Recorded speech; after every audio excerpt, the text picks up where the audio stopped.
Hola a todos, bienvenidos a una inmersión profunda, claro. Y hoy nos vamos a adentrar en un caso que estoy seguro que a muchos les sonará, el del estrangulador de Boston. Así, un caso que sigue generando controversia y preguntas sin respuesta a pesar de los años. Exactamente, vamos a intentar arrojar algo de luz, ¿no? A ver si conseguimos aclarar algunas de esas dudas. Para ello nos basaremos en la entrada en español de Wikipedia sobre Albert de Salvo, el hombre que confesó ser el estrangulador. De Salvo. Un personaje complejo, sin duda. Desde luego, nació en Chelsea, Massachusetts, el 3 de septiembre de 1931.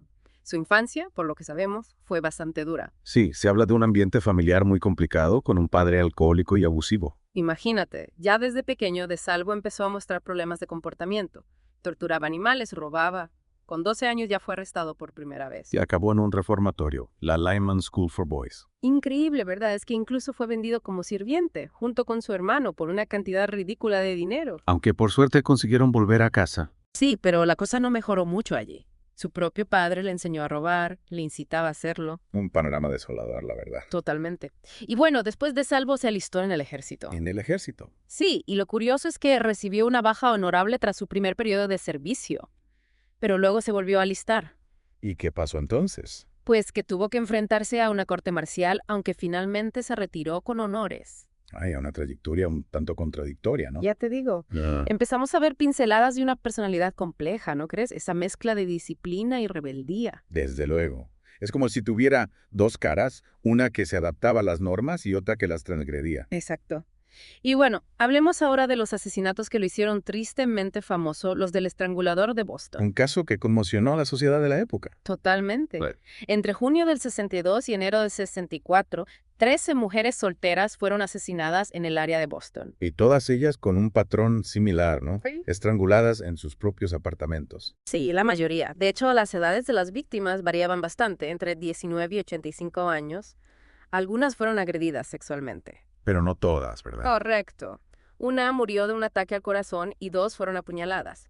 Una de ellas, además, presentaba signos de haber sido golpeada. Lo que sí que parecía común a casi todos los casos es que no había señales de entrada forzada. Lo que indicaría que las víctimas conocían a su agresor o le dejaron entrar. Exactamente. Y esto ya desde el principio generó dudas entre los investigadores. ¿Era posible que una sola persona hubiera cometido todos esos crímenes? Claro, la diferencia de edad entre las víctimas, la variedad en el modus operandi. Y también la propia personalidad de Salvo, ¿no? Que como hemos visto era bastante compleja. Sin duda. El caso dio un giro importante en octubre del 64.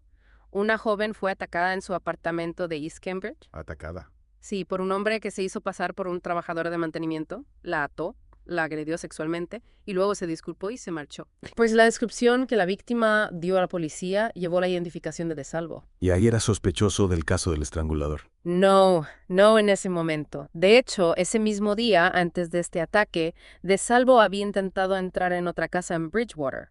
¿Qué? Sí, dijo que era un automovilista con problemas en el coche, pero el dueño de la casa sospechó y le disparó. Vaya, un tipo con mucha iniciativa. Ya ves, fue detenido por estos incidentes, no por los asesinatos. Entiendo. Y fue después de ser acusado de violación cuando De Salvo empezó a hablar de los asesinatos del estrangulador. Hablar.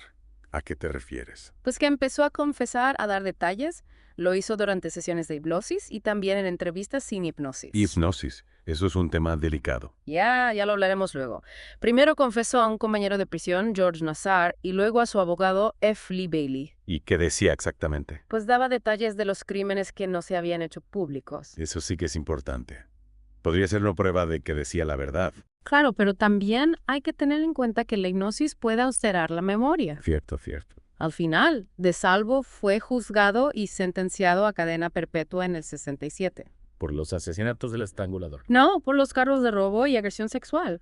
Su confesión de los asesinatos se intentó utilizar como parte de la defensa, alegando demencia, ¿Y qué pasó? que el juez no la admitió como prueba. Vaya. En febrero del 67, De Salvo protagonizó una fuga del Bridgewater State Hospital. Se escapó. Sí, con otros dos internos. Dejó una nota diciendo que quería llamar la atención sobre las malas condiciones del hospital y su propia situación. ¿Y lo encontraron? Sí, 3 días después se entregó a su abogado. Lo trasladaron a la prisión de Walpole, de máxima seguridad. Y allí supongo que no volvió a intentar fugarse. No, pero sí que hizo algo bastante sorprendente. Se retractó de todas sus confesiones. ¿En serio? Después de haber dado tantos detalles. Sí, dijo que no era el estrangulador. Increíble. Cada vez entiendo menos este caso. La historia de DeSalvo termina en noviembre de 73, cuando lo encontraron muerto en la enfermería de la prisión. Muerto. ¿Cómo? Apuñalado. Un hombre llamado Robert Wilson, relacionado con la banda Winter Hill, fue juzgado por su asesinato, ¿Y qué pasó? que el jurado no llegó a un veredicto. El abogado de DeSalvo sugirió que lo habían matado por vender anfetaminas a un precio más bajo que el del sindicato de presos. O sea que su muerte sigue siendo un misterio. Totalmente. Y volviendo al tema de los asesinatos, ¿qué hay de las dudas que se plantearon desde el principio? Pues ahí siguen. Hay muchas personas que dudan de que DeSalvo fuera realmente el estrangulador de Boston. A pesar de su confesión. Sí. Gente que lo conocía personalmente decía que no era capaz de cometer esos crímenes. Ya, pero también es cierto que a veces la gente más cercana no conoce realmente a la persona. Claro, pero es que además hay otros elementos que hacen dudar. Por ejemplo, la inconsistencia en el modus operandi. Claro, algunas víctimas eran mayores, otras jóvenes, algunas fueron agredidas sexualmente, otras no. Exacto. Susan Kelly, una experta que tuvo acceso a los archivos del caso, argumenta en su libro que los asesinatos fueron obra de varias personas. ¿Y qué dice el FBI? Robert Ressler, un ex analista de perfiles del FBI, también cree que es muy poco probable que una sola persona haya cometido todos los crímenes. Dos opiniones de peso. Sin duda. Y luego está el caso concreto de Mary Sullivan, una de las últimas víctimas. ¿Qué pasó con ella? Pues que la abogada que representó a su familia, Ellen Whitfield Sharp, encontró varias inconsistencias entre la confesión de DeSalvo y las pruebas del crimen. ¿Qué tipo de inconsistencias? Por ejemplo, DeSalvo dijo que la había penetrado sexualmente, pero no se encontró semen. También se equivocó al decir la hora de la muerte y afirmó que la había estrangulado manualmente cuando la evidencia indicaba que usó una ligadura. Vaya, eso sí que son contradicciones importantes. En el año 2000 se exhumaron los cuerpos de Sullivan y DeSalvo para realizar pruebas de ADN más avanzadas. ¿Y qué encontraron? En 2013 se anunció que el ADN de DeSalvo coincidía con el semen encontrado en la escena del crimen de Sullivan.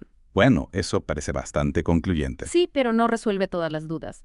El sobrino de Sullivan, Casey Sherman, sigue creyendo que DeSalvo no mató a su tía. Ya veo. Y luego está la figura de George Nassar, el preso al que DeSalvo confesó inicialmente. Ese que también estaba en la cárcel por asesinato. Sí. Algunos creen que él podría estar involucrado en los crímenes del estrangulador. ¿En serio? ¿Qué pruebas hay de eso? No hay pruebas concluyentes, pero Ames Robe, un psicólogo que los trató a ambos en prisión, cree que Nassar era más probable que DeSalvo como autor de los asesinatos. ¿Y qué decía Nassar? Nassar siempre negó cualquier implicación en los asesinatos, pero algunos creen que pudo haberle dado detalles a DeSalvo para que éste pudiera hacer una confesión creíble. Un caso lleno de misterios, sin duda. La verdad es que sí. Para terminar, hay una anécdota curiosa. En 1971, la legislatura de Texas aprobó una resolución honrando a DeSalvo por su labor en el control de la población. En serio, honrando al estrangulador de Boston. Sí, pero luego se descubrió que era una broma de un representante que quería demostrar la falta de rigor en el proceso legislativo. Increíble. En fin, como hemos visto, el caso de Albert DeSalvo es mucho más complejo de lo que parece a simple vista. Su confesión, las dudas sobre su culpabilidad, las inconsistencias en las pruebas, todo apunta a que la historia del estrangulador de Boston no está cerrada del todo. Un caso fascinante y al mismo tiempo inquietante. Exacto. Y con esto terminamos nuestra inmersión de hoy. ¿Qué te ha parecido? La verdad es que me ha dejado con más preguntas que respuestas. Es normal, es un caso que invita a la reflexión. Desde luego. Y a vosotros, queridos oyentes, os dejo con una pregunta para que le deis vueltas. ¿Creéis que Albert DeSalvo fue realmente el estrangulador de Boston? ¿O hay algo más detrás de este caso que aún no hemos descubierto?